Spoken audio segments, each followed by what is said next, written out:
যে সরকার একেবারে এটা হয়ে গেছে একটা দলীয় সরকার এবং দলীয় মানুষের স্বার্থ সিদ্ধির জন্য তারা আছে। তারা উন্নয়নের নামে ব্যক্তি উন্নয়ন, দলের উন্নয়ন করছে, দেশের উন্নয়নের দিকে তাদের খেয়াল নেই। আমরা উন্নয়ন চাই। উন্নয়নের মানে শুধু বিল্ডিং বানানো নয়। সেখানে তারা প্রায় ৫-৬ হাজার লোককে রাস্তায় বসিয়ে দিয়ে সেটা কিসের উন্নয়ন? দেশ হয়ে গেছে এখন আওয়ামী লীগের দেশ। এ দেশের মালিক এখন আর জনগণ নাই। জনগণ সরকার পরিবর্তন করতে পারে না।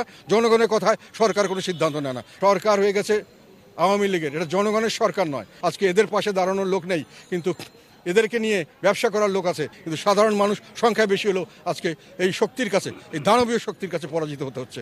দেশ তো আমাদের এইসবকে দেখবার কথা সবচেয়ে প্রথম। যারা অসহায়, কেউ যাদের পাশে থাকবে না তাদের পাশে থাকবে দেশ। এটাই ছিল। রাষ্ট্র থাকবে, সরকার থাকবে তাদের পাশে।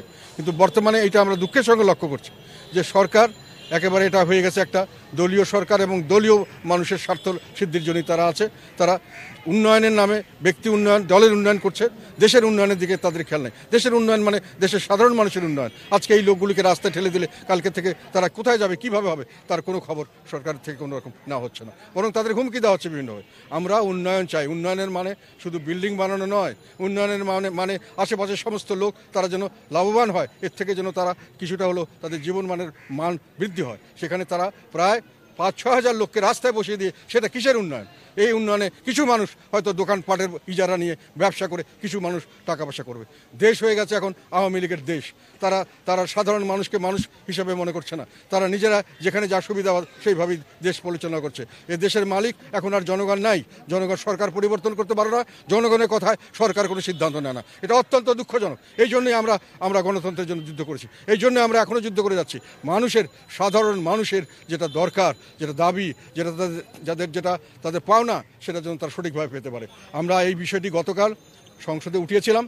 তবে সরকার আমাদের কথা শোনার কোনো ভাব আমরা এখনো বুঝতে পারছি না। এদের কাছে যা শুনলাম, কালকে এসে ভেঙেই দেওয়া হবে এবং তাদেরকে যা ইচ্ছা তা করা হবে। যদি না মানে তাদের চাকরিচ্যুত করা হবে, যেটা তাদের অন্য কোনোখানে চাকরি দেওয়ার উপায় নেই।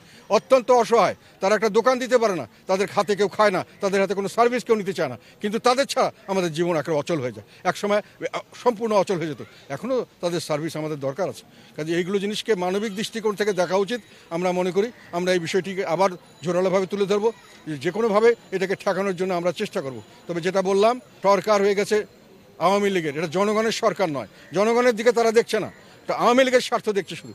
এবং সেই আওয়ামী লীগের দ্বারাই গঠিত হয়েছে, আওয়ামী লীগের পারপাস সার্ভ করার জন্য গঠিত হয়েছে। এখানে জনগণকে মালিকানা থেকে বঞ্চিত করা হচ্ছে এবং জনগণের যে কোনো দাবি, যে কোনো ধরনের তাদের রাইট, এগুলো সম্পর্কে সরকার মোটেই কেয়ার করছেন না। এবং যে উন্নয়ন নামে যে বিল্ডিং করছেন এবং বিল্ডিংগুলোকে নিজে ভাগ বটরা করছেন নিজেদের মধ্যে, এটাকে আমরা মনে করি অন্যায়, অবিচার। এই অবিচারের বিচার আমরা চাই এবং এটা রক্ষা করার জন্য আমরা সকলেই সর্বাত্মকভাবে চেষ্টা করব।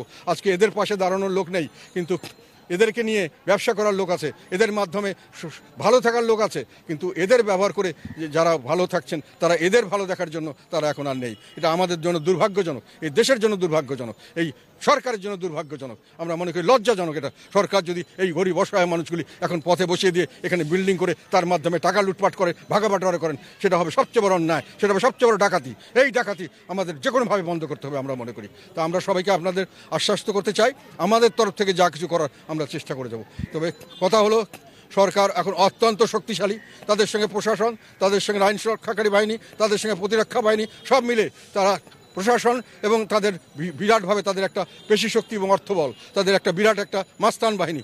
এর সামনে সাধারণ মানুষ অসহায়। যদিও তাদের সংখ্যা কম, কিন্তু সাধারণ মানুষ সংখ্যায় বেশি হলেও আজকে এই শক্তির কাছে, এই দানবীয় শক্তির কাছে পরাজিত হতে হচ্ছে। তবে আমরা এর উদ্ধার চাই। জনগণকে এইভাবে রুখে দাঁড়াতে হবে এইসবের ব্যাপারে। তারা যেটা করেছে, বাচ্চা ছেলেরা যেভাবে, বাচ্চা ছেলেমেয়েরা পথে বসে তারা রাস্তা বন্ধ করে দিয়েছিল, আমি মনে করি এই ধরনের প্রতিবাদ চালিয়ে যাওয়া উচিত। এবং আমাদের তরফ থেকে আমরা চেষ্টা করব অন্য কোনোভাবে সরকারকে যদি এটার ব্যাপারে কিছু করা যায় আমরা অব্যাহত রাখবো আমাদের প্রচেষ্টা। এবং পরবর্তীতে আমাদের কথা উন্নয়নের নামে যা ইচ্ছা তা করেন, কোনো অসুবিধা নেই। কিন্তু এই লোকগুলিকে তো একটা জায়গা করে দেবেন, তো আপনার দায়িত্ব, দেশের দায়িত্ব, সরকারের দায়িত্ব। কাজে এই দায়িত্ব পালন করতে হবে। এদের জন্য ফ্ল্যাট করা হয়েছে শুনলাম 60টা বা কতটা, দুটো বড় বিল্ডিং করা আছে, 60টা ফ্ল্যাট। এদের প্রায় এখন পর্যন্ত এদের পরিবারের সংখ্যা কত বলো, 300 থেকে 400 পরিবার এখন এখান থেকে, যাই হোক 700-800 পরিবার। তাদেরকে কোনো না কোনোভাবে তাদেরকে রিহ্যাবিলিট করা, বন্দোবস্ত করা সরকারের দায়িত্ব।